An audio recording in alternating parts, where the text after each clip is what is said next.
Inflation is at generational highs, and many are concerned about the threat of recession. So what's Vanguard's view?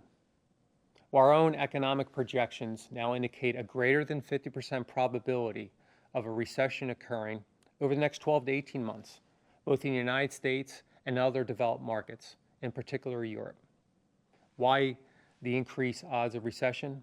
Well, now we have two forces pushing on inflation.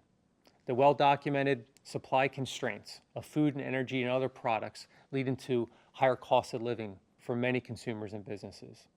And the second force, which we have long documented, the tight labor market, pushing up wage pressures, which also contribute to higher inflation for a number of products and services. Now, greater than 50% odds are not 100%, and recession is not a foregone conclusion. So what would it take for the U.S. economy and other markets to avoid a recession, a scenario that is not fully priced by the financial markets? Well, in my mind, there are four. For the Federal Reserve, respectfully, I would strongly urge moving short-term interest rates to 3% before the end of the summer. That would help tamp down inflation expectations, which have started to creep up given the recent experience of high inflation.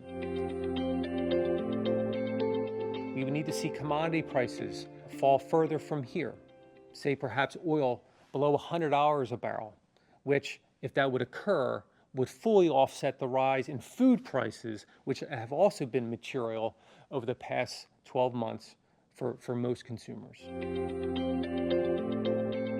If we would see inventories rebuild as they have been doing over the past several months, that would potentially provide some modest price relief, and that is critical to bring down headline inflation, which is north of 8.5%. And then finally, we need to see a little bit of luck on labor supply. And indeed, we would need to see at least 1 million Americans more join the labor force over the summer. That would help better balance the strong demand for labor with the lack of supply. And that would provide still heady wage growth, but perhaps at a slightly lower rate, and yet still ahead of the rate of cost of living should we see these three other conditions met. So, 4 conditions to avoid recession.